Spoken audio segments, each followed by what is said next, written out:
Hello বন্ধুরা, কেমন আছেন সবাই? আশা করি সবাই ভালো আছেন। আর দেখতেই পাচ্ছেন আজকে জামাই ষষ্ঠী নিয়ে আমি একটা ভিডিও আপনাদের সাথে শেয়ার করব। তো জামাই ষষ্ঠীটা আসলে কি? জামাই ষষ্ঠী আদৌ কি কোনো ষষ্ঠী, না কেন করা হয়, কিসের জন্য করা হয় জামাই ষষ্ঠী, আর জামাই ষষ্ঠীটা কিভাবে আমরা পালন করে থাকি, তো সেই সব নিয়ে আলোচনা করব। তো জামাই ষষ্ঠীটা বন্ধুরা চলেই এসেছে, আগামী বুধবার জামাই ষষ্ঠী। বেশি দেরি নেই হাতে, ভিডিওটা যখন পোস্ট হবে তখন হয়তো জামাই ষষ্ঠী পড়েই যাবে, কিন্তু আসলে হচ্ছে বুধবার দিন জামাই ষষ্ঠী। ভিডিওটা যাবে মঙ্গলবার বিকেলে। তো বুধবার যথারীতি 12ই জুন, 29শে জ্যৈষ্ঠ জামাই ষষ্ঠী আমরা পালন করব। যাদের ঘরে ঘরে জামাই আছে, যাদের এই রীতি নিয়ম আছে, তারা তো অবশ্যই করবে। আর এছাড়াও অনেক বাড়িতেই আছে সন্তান সন্ততি থাকলেই বা না থাকলেও মায়েরা বাচ্চাদের জন্য, ছেলে মেয়ে তাদের জন্য এই ষষ্ঠী পালন করে থাকে। তো এই ষষ্ঠীটা আদৌ কি কোনো জামাই ষষ্ঠী বলে আগে থেকে শুরু হয়েছিল? মানে শুরু হয়েছিল, কিন্তু জামাই ষষ্ঠী বলে এটা কোনো উল্লেখ ছিল না। এটা হচ্ছে বন্ধুরা অরণ্য ষষ্ঠী। এই অরণ্য ষষ্ঠীর নামেই চলে এসেছে। তারপরে আস্তে আস্তে যখন জামাইদেরকে আদর আপ্যায়ন আমাদের ঘরের মায়েরা করে থাকেন, তখন থেকেই এটা জামাই ষষ্ঠী নামে পরিচিত হলো। তো জামাই ষষ্ঠী হঠাৎ করে কেন হলো সেটা আজকে একটু বলে নিই। আগেকার দিনে, এখন তো মেয়ে জামাইরা ইচ্ছে হলেই মায়ের কাছে বাপের বাড়িতে আসতে পারে, কিন্তু আগেকার দিনে বন্ধুরা আমরা সবাই জানি মেয়েদেরকে সেভাবে স্বাধীনতা দেওয়াও হতো না, আর মেয়েরা সেভাবে স্বাধীন থাকতেও পারতো না। মেয়েদের বিয়ে যখন দেয়া হতো, বিয়ে দেওয়ার পরে তারা শ্বশুরবাড়ি থেকে বাপের বাড়ির মুখ তারা দেখতেই পেত না। আর এমনও নীতি নিয়ম ছিল যে একবার বিয়ে হয়ে যখন যাবে, তখন বাচ্চা হওয়া না পর্যন্ত সে তার বাপের বাড়িতে আসতে পারবে না, এরকম নিয়ম ছিল। তো তখন কিভাবে আনা যায়, তাদের মাথার থেকে একটা মানে শুভ বুদ্ধি বার করা বেরিয়েছিল, যে শুভ বুদ্ধির জন্য মেয়েরা বাপের বাড়িতে আসতে পারতো। তো সেই দিনটা একটা নির্দিষ্ট দিন তৈরি করা হয়েছিল, আর সেই নির্দিষ্ট দিন হচ্ছে জ্যৈষ্ঠ মাসের এই অরণ্য ষষ্ঠী। অরণ্য ষষ্ঠীটার মেন উদ্দেশ্য হচ্ছে বাচ্চা সন্তান সন্ততি তাদের জন্যই এই ষষ্ঠীটা করা হয়।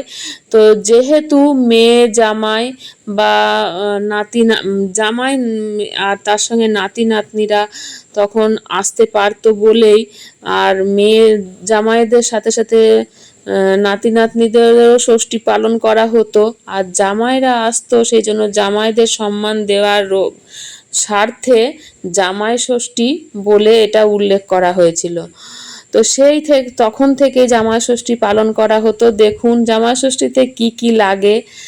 একটা তালপাতার পাখা, গোটা ফল 5 রকমের রাখতে হয়, ধান থাকে, দূর্বা থাকে, সুপারি, কলা, আম। সেই সময় যেসব ফলগুলো উঠে সেই ফলগুলো মানে জোগাড় করে পুজো করা হয়। আর এই পাখার বাতাস সবার গায়ে দেয়া হয়, কারণ হচ্ছে পাখার বাতাস হচ্ছে ঠান্ডা, এই তালপাতার হাওয়া হচ্ছে ঠান্ডা হাওয়া। এই ঠান্ডা হাওয়াতে সবাই যেন শান্তিতে সুখে শান্তিতে সংসার করতে পারে, সবার মাথা যেমন ঠান্ডা থাকে। সেই বিভিন্ন কারণ অবশ্যই থাকে বন্ধুরা, যে কারণগুলো ছাড়া একদিকে যেমন আমাদের এই সব কারণ থাকে, অন্যদিকে বৈজ্ঞানিক কারণও থাকে। আর এর সাথে দেখুন খেজুর অবশ্যই লাগতো, জাম লাগতো, খেজুর লাগতো, এখনও এগুলো লাগে, করম চা লাগে। আর হলুদ সুতো, মানে সাদা সুতোকে হলুদে মাখিয়ে সেই সুতো হাতে বেঁধে দেওয়া হতো। এই হলুদ জিনিসটা খুবই শুভ, কেননা দেখবেন বিয়ে, পৈতে, অন্নপ্রাশন সব কাজেতেই হলুদ দিয়ে সুতো বা হলুদ ব্যাপারটা আমাদের থেকেই যায়। তো সেই কারণেই এই জামাই ষষ্ঠীর সময়ে ওই হলুদ সুতোর চলটা আমাদের কিন্তু সেই তখন থেকেই আছে। আর বিভিন্ন রকমের ফল যেমন জোগাড় করে থাকি আমরা সন্তানদের জন্য, মানে সন্তানদের পুজোর জন্য, সন্তানদের শান্তির জন্য, যেমন হচ্ছে আম, লিচু, কলা, মিষ্টি, মিঠাই সব রকম এবং খেজুর, বিভিন্ন রকম আয়োজন আমরা করে থাকি আর পুজোও দিয়ে থাকি। এইসব করা হয়। এসব করে জামাই যখন আসে জামাইকে সন্তুষ্ট রাখা হয় আর জামাইকে উপহারও দেয়া হয়। উপহার স্বরূপ অনেক কিছুই এখন দেওয়ার চল হয়েছে, যেমন যার ইচ্ছে, যেমন যার সামর্থ্য সে তেমনভাবে জামাইকে উপহার দেয়।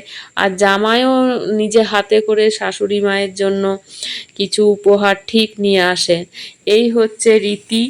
আর জামাই ষষ্ঠীর দিনে যতটা জামাইকে আদর করা যাবে, আপ্যায়ন করা যাবে, মেয়ে ততই ভালো থাকবে। কেননা আমরা মেয়েদেরকে জামাইয়ের হাতে যখন তুলে দিই, নিজেদের কি বলবো, সন্তানকে যখন হাতে করে তুলে দেওয়া হয়, তখন আমরা এটুকু তো মনে মনে ভাবতেই পারি যে যার হাতে আমার সন্তান থাকলো তাকে যদি আমরা সম্মান জানাতে পারি এবং আদর আপ্যায়ন করতে পারি, তাহলে আমার সন্তানও খুব ভালো থাকবে, আমার মেয়েও ভালো থাকবে। তো এই ব্যাপারটার জন্যই জামাইকে আদর আপ্যায়ন করা হয়। তবে অনেক অনেক পরিবারে আছে হয়তো জামাই ষষ্ঠী নেই, আবার অনেক পরিবারে আছে জামাই ষষ্ঠী। এরকম বাঁকুড়া, পুরুলিয়ার দিকে জামাই বাঁধনা বলে একটা জিনিস আছে, আবার অনেক পরিবারে সেই জিনিসটাও নেই, মানে জামাইদের আদর আপ্যায়ন করা।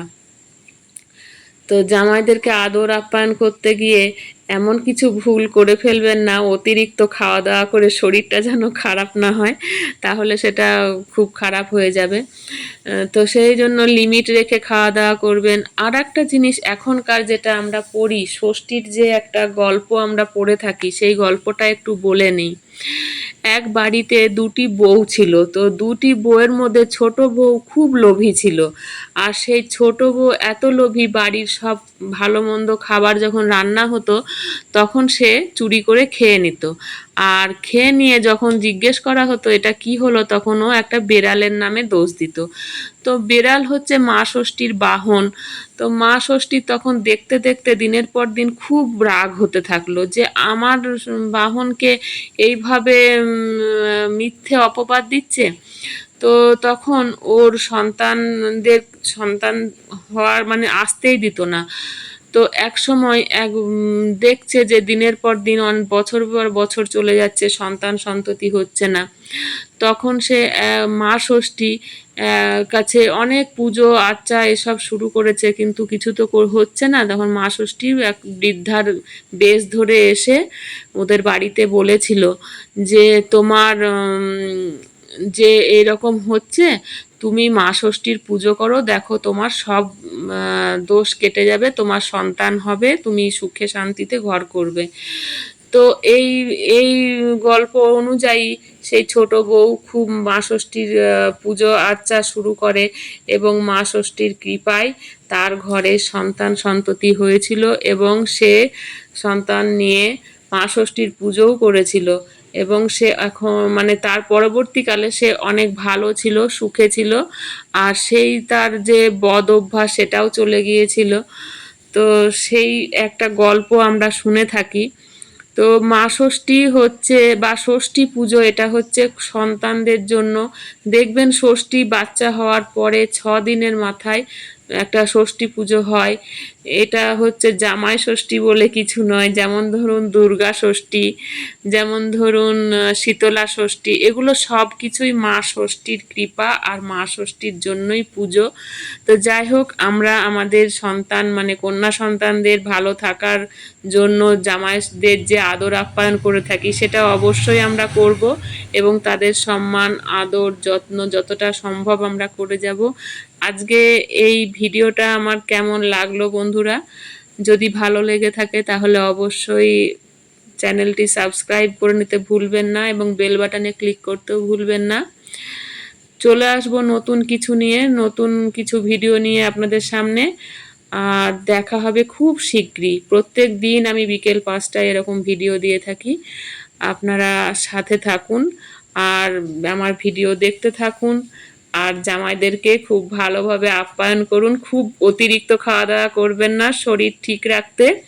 প্রচণ্ড গরম, এই গরমে হালকা খাওয়া দাওয়া করুন, ভালো থাকুন। আসছি, সবাইকে টাটা।